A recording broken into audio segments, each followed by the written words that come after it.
Bismillahirrahmanirrahim.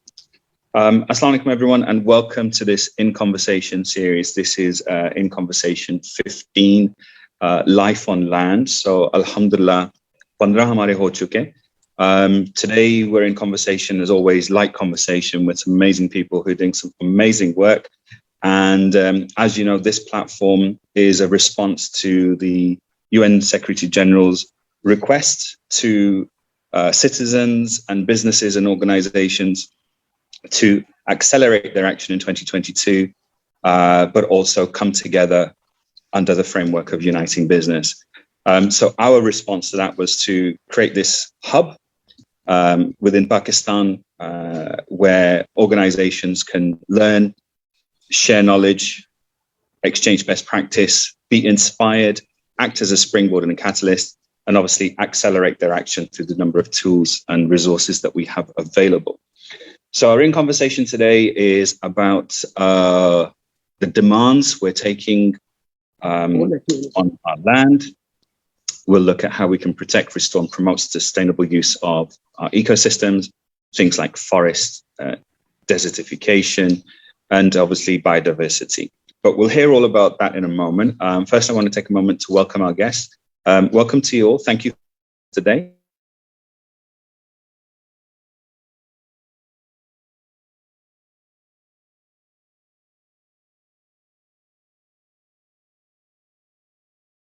Is joining us. Where are you joining us from, Aijaz? Are you Karachi as well?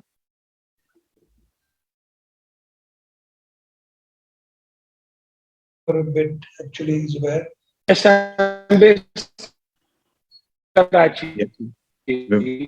Fantastic. Okay. From the Forest and Wildlife Department. Welcome to you all once again. For those people listening in live right now or later on, you can connect with these amazing people, hear their stories, and chat with them, connect with them through LinkedIn. If you have any questions or comments, then you can use the chat box on the right-hand side of your screen. Just drop a message in there and Nizamani will pick it up and I'll try and frame some of those questions into the conversation. But essentially here today, we're here to just learn a little bit about the journeys that these guys have taken, some of the challenges that they faced to move forward sustainability or sustainable efforts within their organizations or their ecosystems, but also be inspired by some of the great work that they're doing. So this is an opportunity to learn, to digest, to reflect, and perhaps make the business case back in the organization that you're in. So if everyone's ready, I'm going to start off with our first question, which is usually kind of like, an icebreaker, if you want to call it that. And we'll start with Atika first. So one of the things that are really helpful for us is to understand what's motivated you to be involved in the work that you're in. And drive forward as a champion within your organization, this idea of doing good and doing better. Obviously, you have your functions, but what is it that's really kind of inspired you to champion what you're doing, in particular this goal? So both from a personal and also from a professional level. So Atika, could you just expand on why is it that you are such a champion for this particular global goal? What is it that inspired you? Was it something that happened when you were young? Was it someone in your, work ecosystem that said, "Karna chahiye"? What was it that has moved you from where you were to where you are right now? And then we'll do that around the room. Thank you, Zubair. So I think it's something personal which drives me. And I think it's the sense of responsibility or the need to make a difference in the world and, make it better in any way that you can. I think the credit for that goes to my parents, who are both, very hardworking people. And that is what they've tried to do their entire lives, make a difference however they can. And before joining Nestle, I used to be a journalist. So I think that also stemmed from that need to make a difference. And when I joined the corporate sector, I've said this many times, I'm very grateful that I'm not at the business side. because that sort of doesn't give me the satisfaction. I think the satisfaction comes from making the society a better place. And I'm really proud to work for such an organization or a company which has been trying to improve things in the last few years. We started with just CSR, then we embraced the philosophy of CSV, which is creating shared value. And from there, we made a commitment on water and then plastics. And then a couple of years ago, Nestle globally committed to become a net zero company by 2050. So I've seen that the efforts to contribute to society's betterment are taken more and more seriously as the time passes. But that's really interesting to hear that, of your background. And that's a conversation we should have again online and offline as well, because I think you must have gotten to see so many different real moments that have obviously influenced how you work and operate now as well. And it's interesting to learn that you mentioned that your organization is continuously trying to improve. So that says to me that there's been a light bulb moment, perhaps, or a realization that you need to move beyond CSR to have impact. And CSR has its place definitely, certainly in countries like Pakistan. But sustainability helps bring this, or is a framework that helps bring the business more aligned with that. And your point about continuously improving is music to the ears of people like us, because that means that you're moving the goalposts much further and you're holding yourself accountable as well. And you're giving yourself harder targets. Tariq, what's your view? Because you come from a different perspective. What's been your motivation? I'm keen to sort of understand, what was your pivot moment? Yeah, actually, it's again, like Atika said, it's my mother. When she was one of the founder members of the Behbood Association, she set up the Mother and Child Care Center of Behbood. She was one of the founder members. So when we were small, after school or during holidays, she would take us to the clinic and she would make us set up set up the bottles and count the tablets and stuff like that. And then I'm an avid outdoorsman. I scuba dive, I spearfish, I do trout fishing, sustainable, let me tell you, and go into the northern areas a lot. And over the years, I've seen the environment around Karachi degrading. 40 years ago, when we moved to defense, it was Ittihad.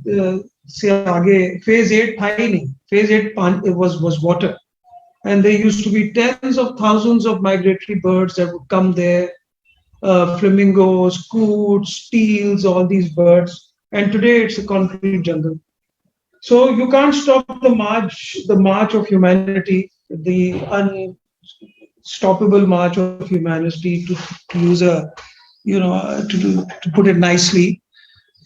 So I thought that and the other thing is that, until and unless all of us do something about the environment, the conditions that we live in, it will not be possible to change things. I mean, if you rely on governments, if you rely on the corporate sector, I mean, of course, they are doing a great job. They're doing their bit, but there's just so much that needs to be done. I think, yeah. And so I feel that it's everybody's responsibility to be able to contribute in every which way that they can. I think I've lost you guys.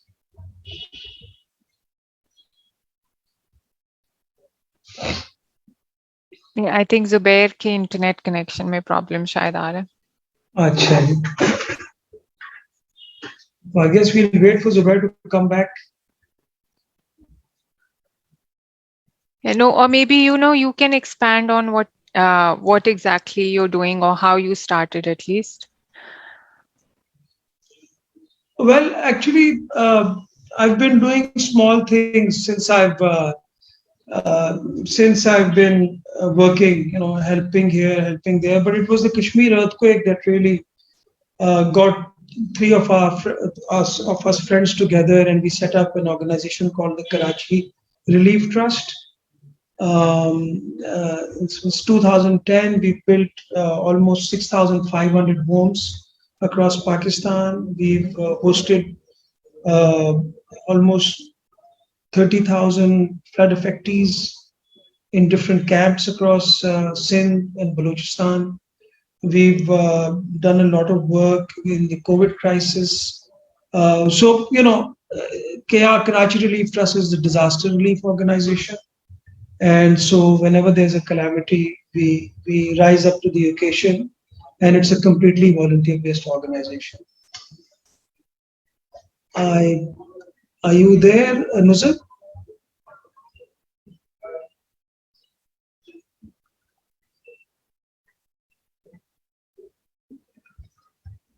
Atika, are you there? Yes, I'm here. Okay, thank you, Tariq Saab. I think we've also lost Aijaz Saab because I can't see. Okay. देखिए life का ये होता है आपका host ही कर जाता है these things happen. No, I was just saying, Tariq, on your comment that I think you've mentioned a very pertinent point. हम सबकी जिम्मेदारी है. And quite often, even in our vernacular and narrative, we say कि हम government पे rely नहीं कर सकते, हम corporate sector पे rely नहीं कर सकते. I just want to add to that, and I've worked in both of 5 sectors, if you want to call it that. So I have a little bit of a compassion for everyone. Is that private sector has always been set up to be profit driven. That's its core function. So we shouldn't really be pointing the finger at them all of the time. However, they do take from land, they do take from resources, and they do have employees. So they have a different kind of responsibility in my view, but they have a responsibility. Government, again, hum kehte hain, rely nahi karna chahiye. Government's actually supposed to be the custodian of everything, right? Wo hamare maa baap jaise hai, na? They're supposed to look after us. But they have their challenges because they think differently. They have bigger and stronger and bolder hurdles to overcome. And sometimes they're akin to a company. If I look at a prime minister or a president, I'm not naming anyone, he's the CEO of the country, right? Yashi, and they have so much responsibility. So there are going to be challenges. So I think everyone has to contribute. And what I like to do is unwrap or unpick. Doesn't matter what organization you belong to. At the end of the day, we're individuals. And Atika ki baat ye, I had this sense of individuality, and you said it yourself as well. And I think that's the crux that I see when we have these conversations, that actually hum sabki zimmedari banti hai, and then all we're doing is channeling that intent and that will and that desire through our place of work or through the organizations that we work in. And if we can utilize those channels better and smarter, then we get economies of scale, and we get a movement, and we get mass impact. Akela banda ek had tak kar sakta hai, but you've seen it yourself, in the work that you've done as well. And I'm sure, Atika, you have as a journalist, one man standing, shouting for something, at some point, koi to sunega na. So I think we've got amazing opportunities here as well. I was just trying to see if Aijaz Saab is back. If he's not, then we'll just wait. Well, I'd just like to say something, add to what you're saying, is that the problem, the problem is so large that everybody has to work at it. We need feet on the ground. The government भी काम कर रही है, corporate sector भी काम कर रहा है, private sector भी काम कर रहा है, मगर जब तक masses नहीं involve होंगे ना, तो paradigm shift नहीं आएगा. That's how I understand it. And I think I've lost you again.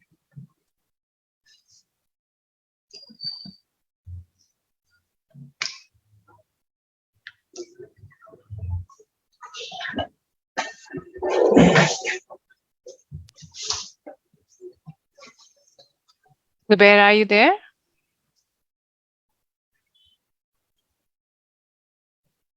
Oh, okay. Irfan Saab is also here. I don't think we can see him, but he's here. Irfan Saab, can you say something? We can't hear you.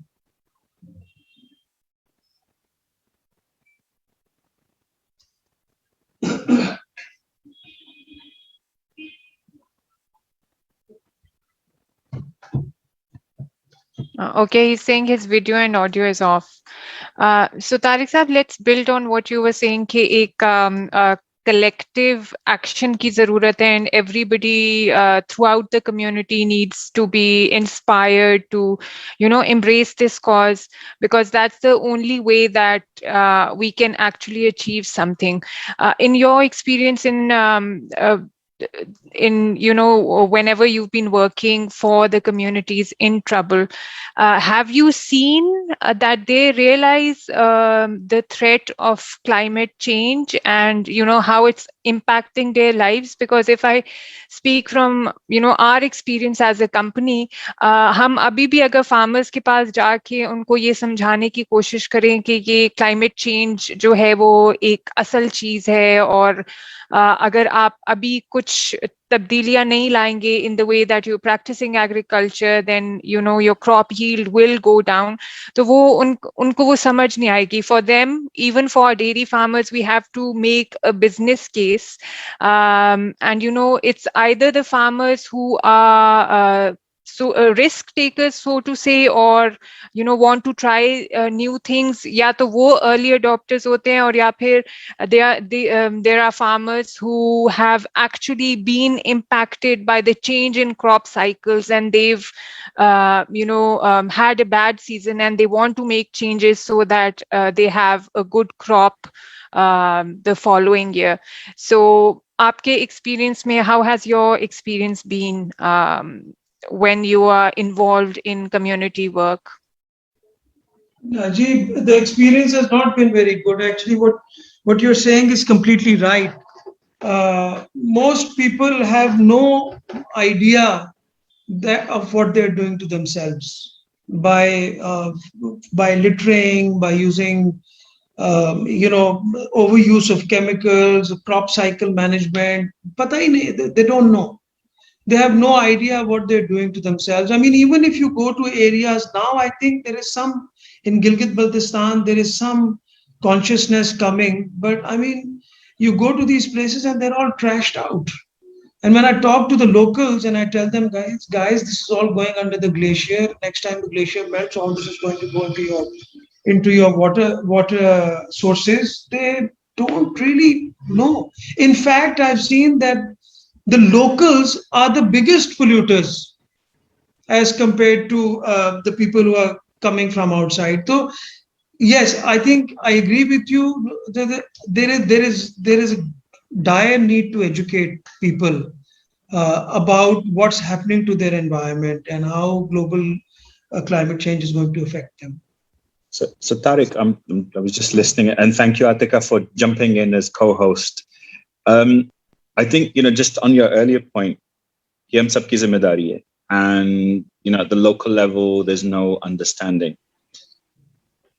I think certainly from when I look at it from a holistic perspective and a helicopter pilot view, the SDGs provide this universal framework. And agar hum sabko thoda se bhi samajh aa jaye na, what sustainability is all about and what SDGs are, and it's simple language, then we're all working within a similar kind of confine or framework. And that may help, and I hope that it does, help us all understand each other better. And those actions that you said, कि कौन क्या काम कर रहा है, कुछ समझ नहीं आ रहा है, we're all striving for the same end goal, which are the 160 plus indicators, but we all have a different role to play. So it's like a cricket team or a football team. कि कोई कौन क्या काम कर रहा है, but collectively it's all working. And that goes back to Atika's point of shared value. But I also hear what you're saying. And when we talk to our colleagues in other offices and we hold regional kind of gatherings and, global level gatherings as well, and the conversations around our inner circle are pretty much the same, exactly the point that you mentioned, Kir. And not in a condescending way, in a genuine kind of like, we consider ourselves educated or knowledgeable people. कि हमें समझ नहीं आ रहा है कि लोग को क्यों नहीं समझ आ रहा है कि what is it that we could do differently to get that person or those people or those communities or those businesses or those factions within government to get the bigger picture and then do something. Or why is it you and me and other people like us that are doing it? Kya hum akele activists hai? Do other people not listen in the same way? Do they hear something differently? So I don't know what the solution to that is, but I'm open to hearing from anyone who might have a thought, and even people listening in as well. You can pop in the chat box what you think might be a solution. Is it just education? Is it just education that we need to do, or do we need to do something differently? But I'm also keen to learn. Aijaz, you dipped in and out. What's been your motivation? आप जो कर रहे क्यों कर रहे? आपको ऐसा ही कुछ light bulb moment हुआ था, या have you always been an activist? Because that's how I see you.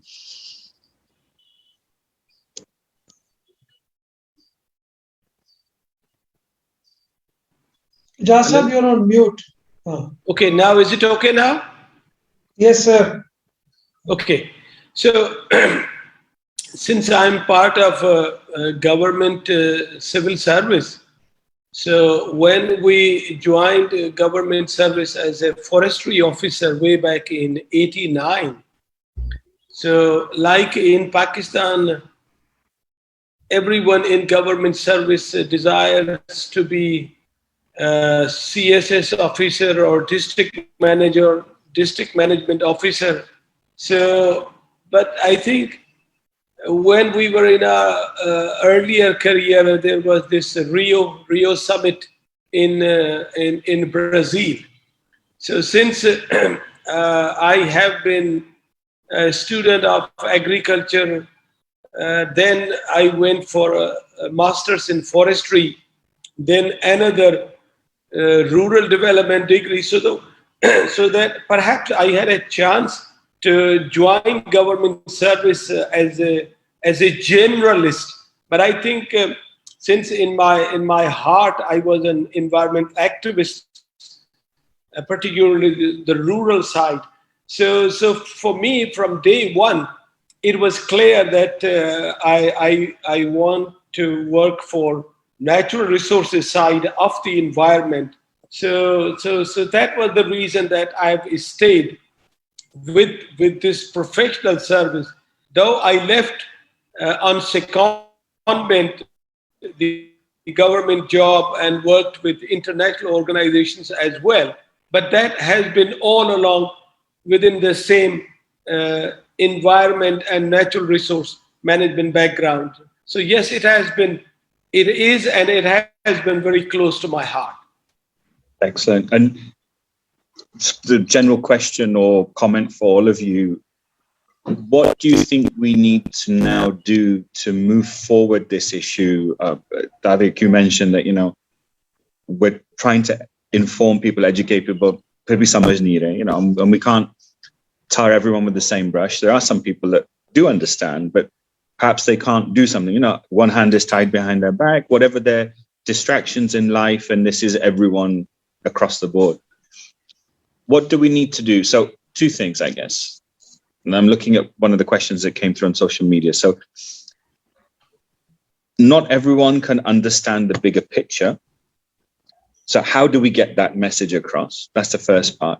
And what small first action can we take based on what I said earlier, that we're humans first, and then put employee, partner, whatever our title is.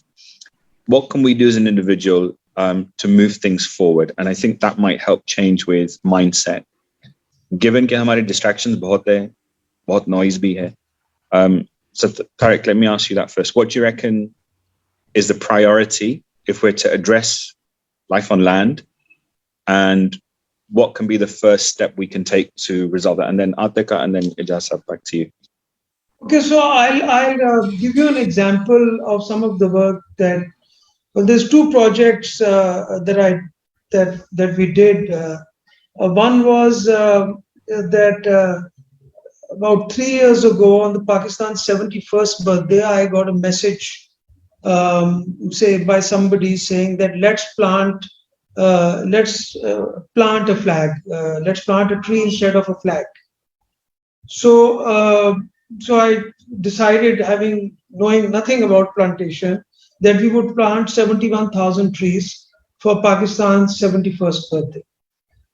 Right, and we went about doing it, and we got a software called, we made a little app called Hara Bhara Pakistan, on which we geotagged all these trees, and we planted those trees in areas where they were guardians for those trees. ठीक है, हमने यही सोचा था कि जहां we will only plant trees where we can get somebody to make sure that they will be watered. And then we went and planted 70,000 mangroves across the Port Qasim channel, and about 15,000 terrestrial trees we planted.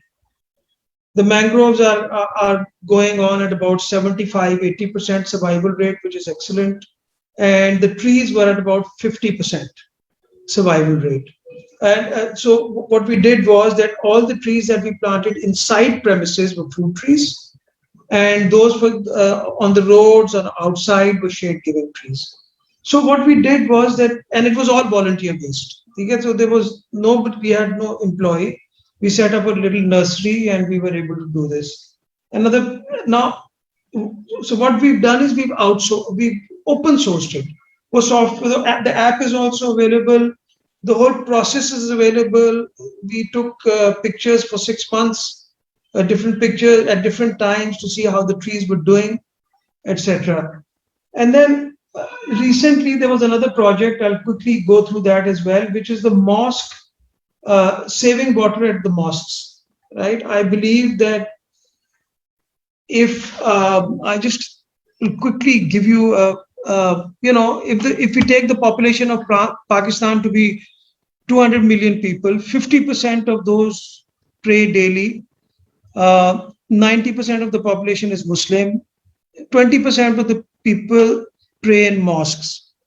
4 liters of water is consumed for wudu in the mosque, 2 liters at home, right? So estimated daily consumption of water in the mosques is about 72 million liters a day. And in homes, it's about 180 million liters a day. Okay. So that if we are able to put systems in mosques, which we've done for 3 mosques already, we can save 60% of the water that's being consumed in these mosques, right? Which will work out to almost 13 billion liters of water per year. If we are able to do only 50% of the mosques, less than 50% of the mosques. Now, these figures are something as approximate cost. So these figures that I worked out, they are not 100% correct, but they give you a general direction. So we've got the whole system ready. Yeah. We've plotted everything. Now we need somebody to partner with somebody, people who are interested to come and roll it out and scale it. So I believe that if we are able to build models, open source models that are scalable, then organizations like yours can put people together and scale these, because in the mosque there is a lot of water saving and therefore a lot of cost saving as well. So let's, we talked about making and taking action, right? So let's look at that. I mean, the fact that you've made it open source, just very quickly, what you say you need partners and support, and perfect opportunity to ask, right? Not just live, but when it's sent in our network later as well as a recorded item. What 3 things do you need? Well, I'll tell you, we need one.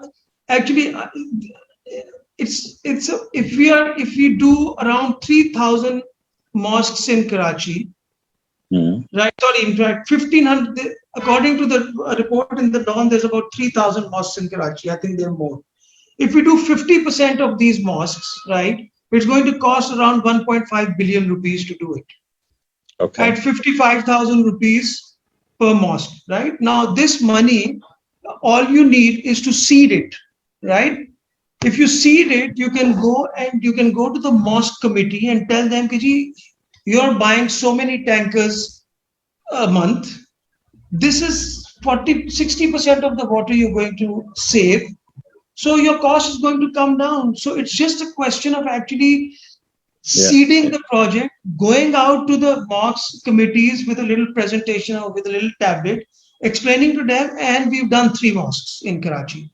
And we have all the results. So we put the meters 6 months before, and so we got everything measured. Yeah. I mean, we came across some very interesting challenges. I mean, I'm not going to take names here, but one of the large madrasas in Karachi told us we can't do it. So I said, why? All the water that you're going to save is going to go in, and we also said that we are going to plant. So we did plantation around the mosque. I forgot to tell you that.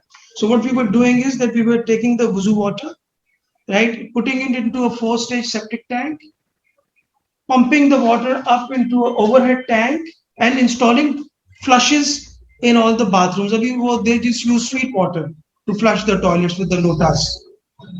All right, let's do this. And then the water left over, we would plant trees around the mosque, and we would put in drip irrigation, and the water that was left over from the toilets would go and green the mosque. Let's you and I talk offline, because I think this is fantastic. And if there are people listening in that want to support this, then please do. I've got suggestions. We will talk about this, and maybe we can have a conversation with some of our colleagues in other UN agencies that may wish to help push this forward a little bit more, and use their networks of influence to make this happen. But I think it's a fantastic idea, and obviously straightforward. Aapko nazar aa raha hai iska net benefit kya hai, but chicken and egg as always. बहुत सारे सवाल आ रहे हैं हमें, लोग पूछ भी रहे, tell us what we can do, you know, what can my business do, what can my organization do, what can I do as an individual, मैं घर पे क्या कर सकती हूँ.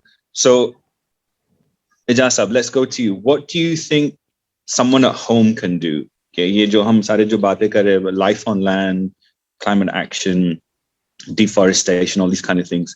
What are some of the things that someone at home can do? Easy, quick wins. And what are some of the things that a parent can tell their children as well? And I take that with a pinch of salt in the sense, or caveat करके कि आज के जो बच्चे हैं वो हमसे ज़्यादा समझदार हैं. They know the challenges and issues, but what can we as parents impart on them so that we're all kind of doing the same thing? And then I'm going to share with you something we do at home that might be something that others can do. So Aijaz sahab, bataiye. Well, what someone can do at home, I don't know. That's not my domain. Like I'm a forestry man, environment man, natural resource man. So perhaps what we can do, we try to go for as much as renewables as possible. And as Tariq Saab was saying, motivating madrasa people for less water use. So I think like more renewables, but again, we have to be practical. We have seen what our local currency vis-a-vis US dollar has impacted this solar installation, solar import. So I would like to come to an issue a little earlier. We were discussing how to motivate people, inform people. People are important, but I think more important are the policy makers. The awareness raising of policy makers, that's important. And the carbon impact or environmental impact of a poor person compared to a jet flying, a super rich, is a huge. So I think policy implications are very important. And luckily, perhaps a little late, but now world, at least rich world, and that's also because I believe because of the pressure from the common people because they are experiencing. So I think a lot is changing. Generally, I think I'm for business. Businesses are needed to run the world, and environmentalists should not go against or after the businesses. But I must tell you, at times, not businesses, but rich people, at times with their attitudes, like Mr. Elon Musk says that he is building an insurance plan for humanity on Mars. I mean, the world has enough problems. And then some people would be right to say that it is these rich people in rich world, after destroying the world over here, now they are making a plan B for themselves. So I think it is super rich people. They should be made to think that the world has enough problems which warrant their attention. And so I think the awareness raising of policymakers and super rich people is perhaps more important than we guys lamenting that common people is not having an understanding of the issues. No, that's a fair point. And I used to be a policymaker, so I speak with sympathy and empathy on both sides. The job of a policymaker is not easy, but I agree with you. If the policy frameworks are there, they create an enabling environment. So I think, the collective responsibility ki baat hai. Atika, what's your view? What do you think we can do? And I look at you from being a corporate perspective. So how can you reach people and engage people through your products and your services? I mean, I'm not talking about ke pani ki bottle ke piche jo label hai uske upar aapne koi message likh diya. I mean, that's got its own value. But what do you think you could do or you are doing perhaps to inform, communicate, educate people and organizations? Because I know you obviously lobby as well. You have a great deal of influence. So what are you doing to change the dynamic, and what's working for you, and what can other people listening in now and later learn from that? Zubair, so interestingly, jo aap keh rahe hain ki you're not talking about the messages on our water bottle or milk packs. Usme it's actually one of the things that we are thinking of doing, and we are in the process of making stories of the farmers that we work with and the individuals who are part of our value chain. We want to make their success stories visible, and on-pack communication is just one thing that we are looking at. Apart from that, we, as you said, we continuously engage with different organizations, NGOs, the government, and wherever we go, we always highlight the success stories that we have, as I said, within our value chain. These includes women that we've empowered as part of our Nestle and BISP Rural Women Sales Program. These are farmers who belong to our dairy value chain, farmers who belong to our, fruit value chain.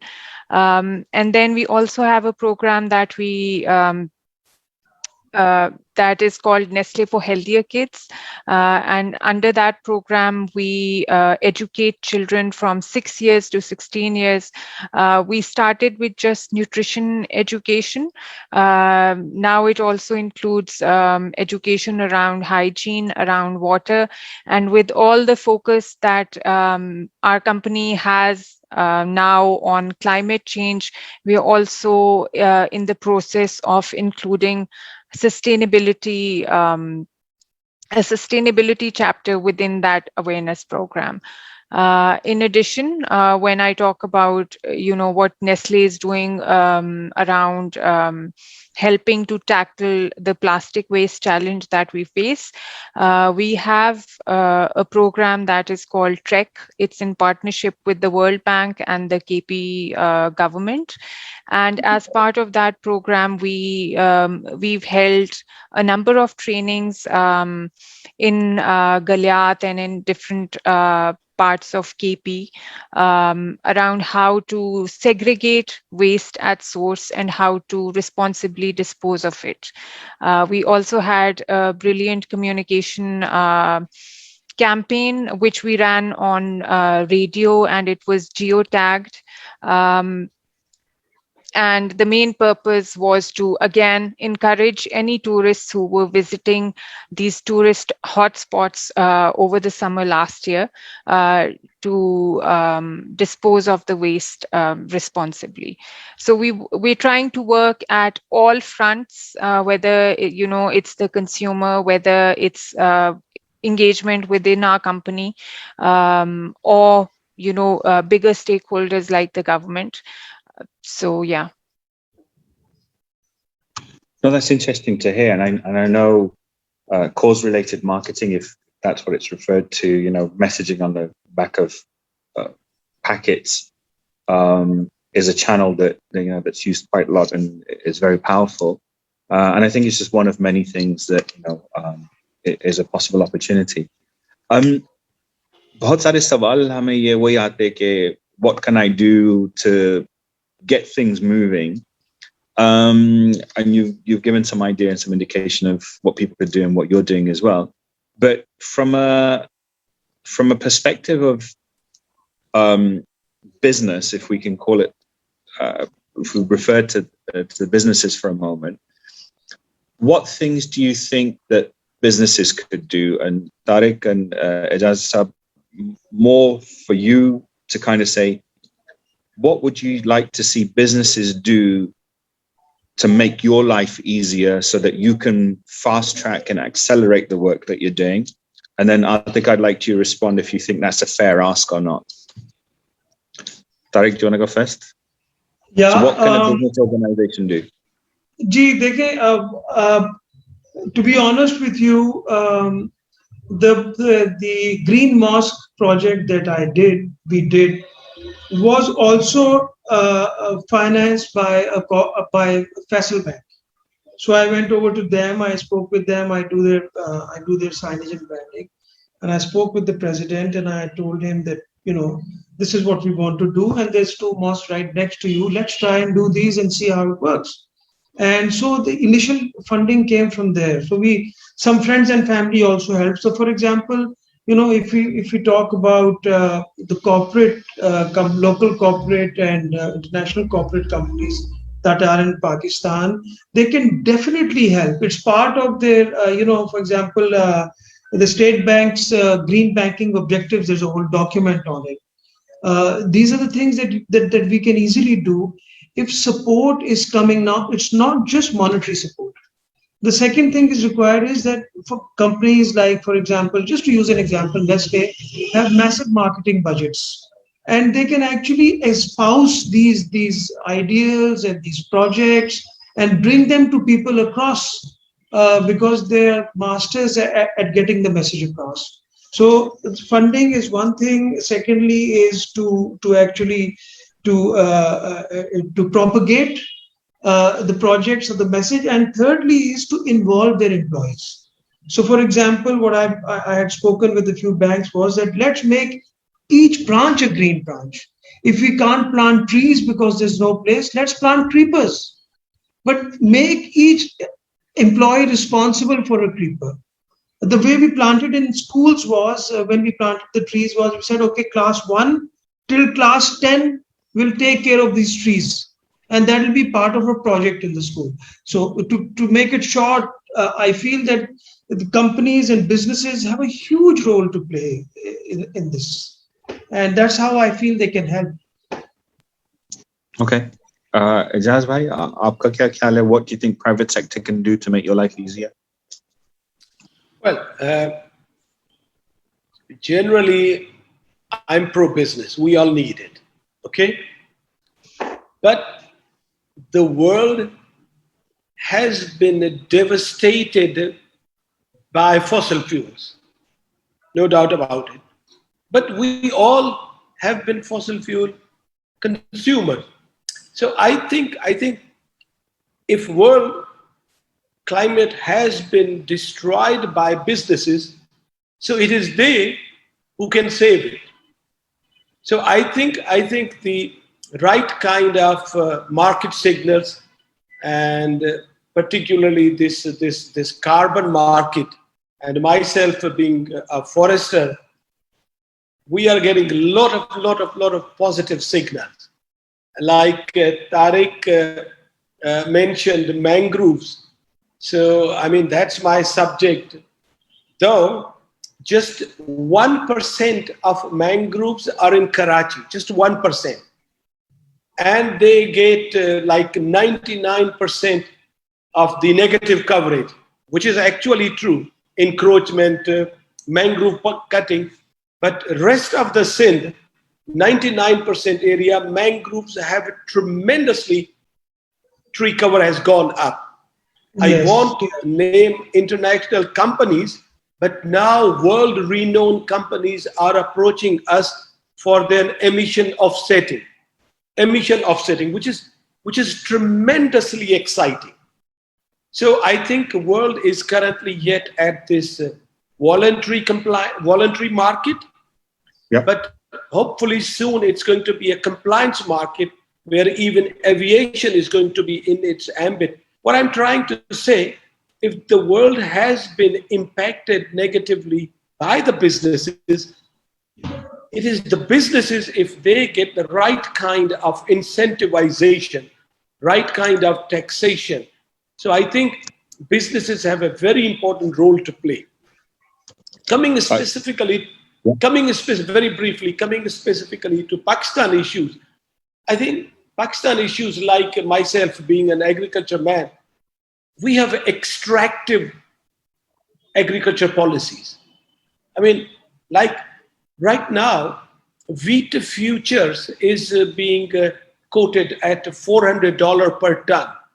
But same time, when we purchase wheat from our own farmer, we purchase at half of international, at least current international prices. So what I mean to say, when our policies are so extractive from rural to the urban consumer, so there is a very little for reinvestment. That is the policy aspect that we need to educate our policymakers. Yes, of course, we have to take care of urban poor, but there should be targeted subsidy so that at the end of the day, we don't destroy our natural resource base in Pakistan. And I think you raised a valid point that, some of the acceleration needs to happen from the private sector because they're agile, right? They can pivot differently. And we've seen that during COVID times as well. Interesting you mentioned about the offsets. And I think also about reporting as well. There's a conversation taking place with colleagues in New York and has been for about 6 months that reporting needs to become mandatory because we really don't know what's happening in the world. We do know what's happening in the world, but, if we have reporting and data, then we can analyze and then project and react accordingly. So I think if I understood correctly, there's going to be a big push on organizations of all types, including SMEs and startups, to report on what they're doing on sustainability. That push has happened already. I think there's a notion or a push coming that it should come through regulatory environments or maybe even a new regulator. I don't think personally that's necessarily the only approach. I think there might be a hybrid approach. So it shouldn't be voluntary, it shouldn't be mandatory. Maybe there's something in between. So that's a conversation that we should have on another occasion, because I think there's a lot of stuff that we can learn from there. Atika, let me just move over to you. What's your take on all of this? Both Tariq and Aijaz have said, what they want the private sector to do. Is that a fair ask? Do you think that's straightforward and easy to do, or do you think this is too much? You have a different viewpoint on it.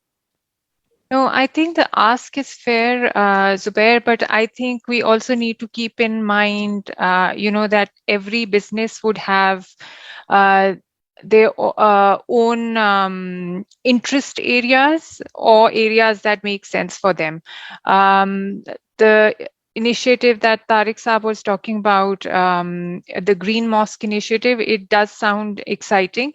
And, you know, I would also like to have an offline conversation with him along with my team, just to explore if, you know, we can do something with him, because water is an area that we've been working on for more than a decade now. But you know, as I said, one size won't fit everybody, and you know, you can't make the same ask and expect everybody to respond to that. As for the comments that Aijaz Saab made, you know, I'm really heartened to hear that there are still people, who do believe that businesses have a role to play, and you know, I think more and more businesses are now recognizing that they have to heal the environment. And a lot of the companies have made, you know, commitments. Even those who haven't committed to net zero, you know, they are trying to improve their operations, and they have made certain commitments on how they are going to be working on climate change and the impacts that it has caused. On Nestle's part, we are trying to accelerate switch to renewable electricity to begin with. We are also exploring renewable, you know, other sources of renewable energy. But I think what the people need to keep in mind is that if you have a bigger business, it doesn't mean that you can employ any solutions that are available in a snap. Businesses, whether big or small, you know, they have to keep cost impact in mind, and they have to be really sure that a solution is going to work for them before they scale up any solution. Because Nestle has a huge size, you know, one of the advantages that we have is that throughout the world, there are different pilots going on. And if a solution works in one market, then, you know, other markets are also encouraged to try that out. And so that is how we are working on packaging. Nestle has a Nestle Institute of Packaging Sciences, where we're trying to develop packaging that has fewer layers and can be recycled. So, you know, we are working on different solutions. In the conversation that we had around water, I mentioned the smart soil sensors that a team at Nestle Pakistan had developed, and now other markets in Africa are also duplicating and are making use of those sensors in order to help farmers save water. And one point that that Aijaz Saab mentioned about offsetting, I believe, you know, when it comes to offsetting, I think the first thing that businesses need to do is to really think of the way that they can reduce their carbon emissions throughout their value chain before we go to offsetting. And that is the approach that Nestle is advocating. You know, the markets, all Nestle markets have been told that there's a certain, you know, percentage of carbon emission reduction that has to come from actual reduction throughout our value chains before offsetting is the last option that we can turn to. Yeah. So we have to optimize our value chain first. We have to reduce carbon emissions wherever we can. And for Nestle Pakistan, that's, you know, our milk value chain, in which we've introduced 3 big initiatives with the help of which we'll be cutting down significant carbon emissions. And then for manufacturing, we have different projects, etc. So yeah, I think that's one point that I want to make, that we have to go for insetting before we go for offsetting. No, and I hear exactly what you're saying. I'll just echo what everyone has said, that you know, private sector can be used for a force for good.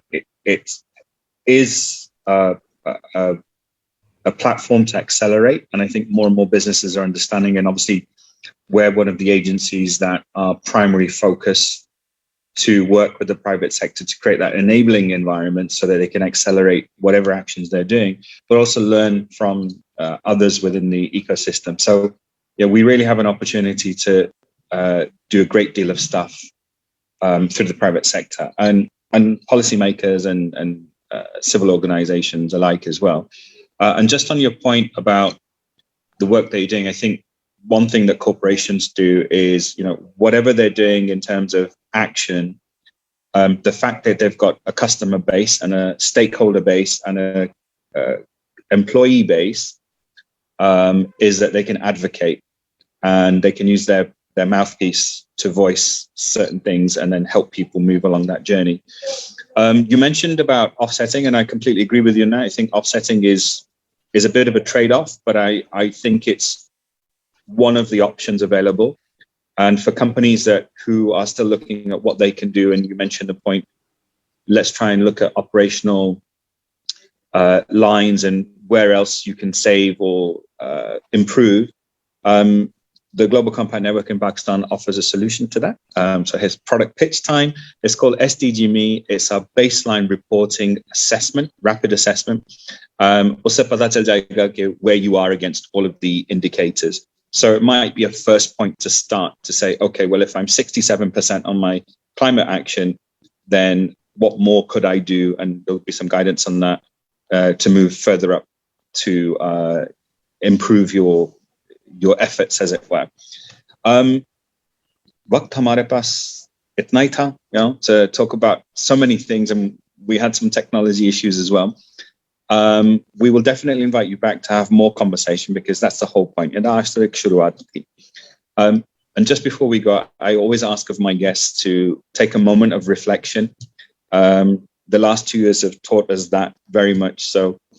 So not too deep in thought, though. So I want you to take a moment to pause, reflect on some of our conversation today, some of your own journeys and inspiration that you've had, and think forward to 2030, the 1st of January. Aapke haath mein coffee ka cup hai, whether you're looking out at the mangroves in Karachi or you're looking out at the Minar-e-Pakistan, wherever you may be. What is it that you feel the world should look like? So what does the world look like on the 1st of January 2030? And I've had some amazing comments to this and some really futuristic stuff as well. So Tariq, I'm going to start with you. What does your 2030 look like? How would you like to see the world? What have we achieved by then? Art Salid. Oh, that's a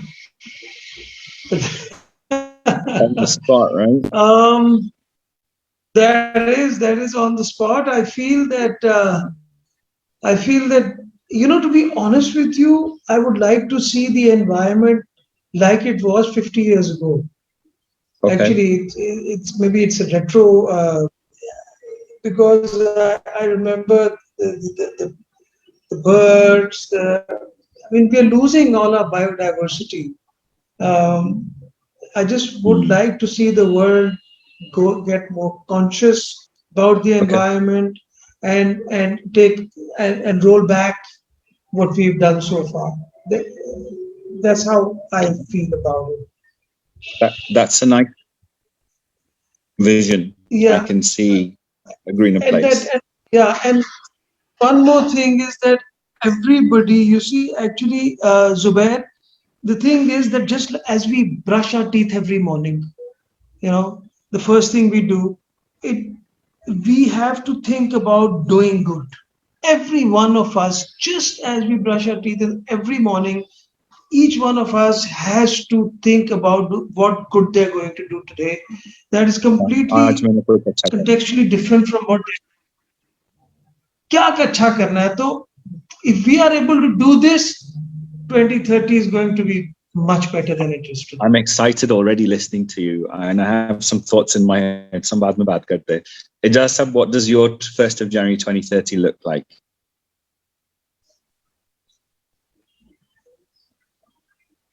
I'm mute पर हैं. आप mute पे हैं sir. Aijaz sahab, आप mute पे हैं. So you're saying 1st January 2030? Yeah, around the corner.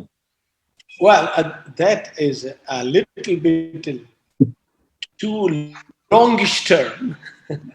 but I subscribe to this view that if world has to change its path, this is the decade.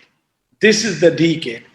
So rather than committing myself, I don't know, because perhaps among all of you, I'm the senior most. And with the Pakistani average life, I'm not too sure. But I think on a sober note, I think this is the decade. This is the decade that world has to show a serious commitment. World as a whole, its policymakers as well as general people like you and all of us. So I'm sensing collective action.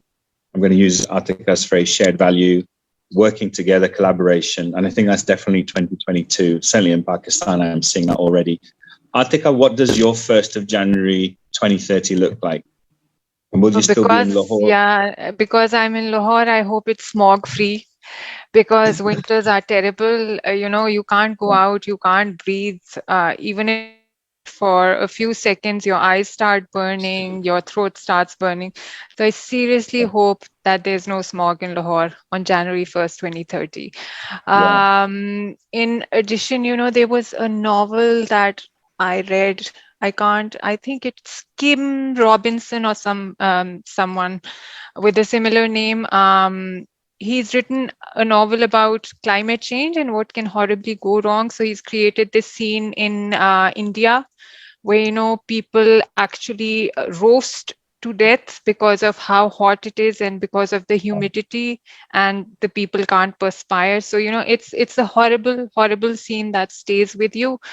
So, I hope that it doesn't, come to that, and that in 2030, I'm proud. I don't know whether I'll be with Nestle until then, but even if I'm not, I do hope that in 2030, I look back and I feel a sense of pride, and I, that I've helped Nestle become a better organization, which in turn has helped Pakistan become better and safer to all the vulnerabilities that climate change it threatens our country with. No, that's a great notion to have, and I think I'll echo that again and share that view with everyone that has participated in today's webinar. Obviously yourselves, but all the people listening in, and those that will listen later. You're all part of this journey. You're all part of the contribution that you've made, the vision that you've just shared, Atika. And we've all started to play our role. But what we now need to do is bring more people onto the journey with us. And sab saath milke, what I would like to see over this year, as we're now getting back to some kind of new way of working where, we are in the office or we're not, we're meeting people, and I see cafes and restaurants taking, more people in, that we're having these conversations about sustainability and we're having these types of moments. And, there's a lot of things that we can do, and we will work what that is. But I think absolutely, action. We'll continue these conversations online and offline, and we'll stay connected with you guys. Please keep us updated of everything that you're doing so we can share it with our networks. We will be back for another In Conversation, Goal 16, next month, and we'll be having similar kind of gupshup as well. We have our SDG Roadshow tomorrow in Islamabad. So if you're in Islamabad, please come and visit us at the NIC. You don't need to do anything other than just turn up, learn, share. You want to be part of this type of In Conversation, Aijaz, hum aapko bula lenge.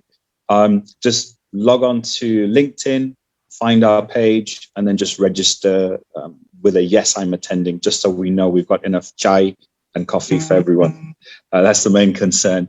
It's an interactive session, and then we'll be hosting the same or co-hosting the same event in Karachi next week, and Nuzhat will share those details on LinkedIn as well.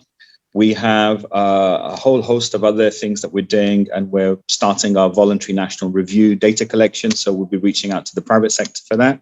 So if anyone needs any further information, please drop us a line.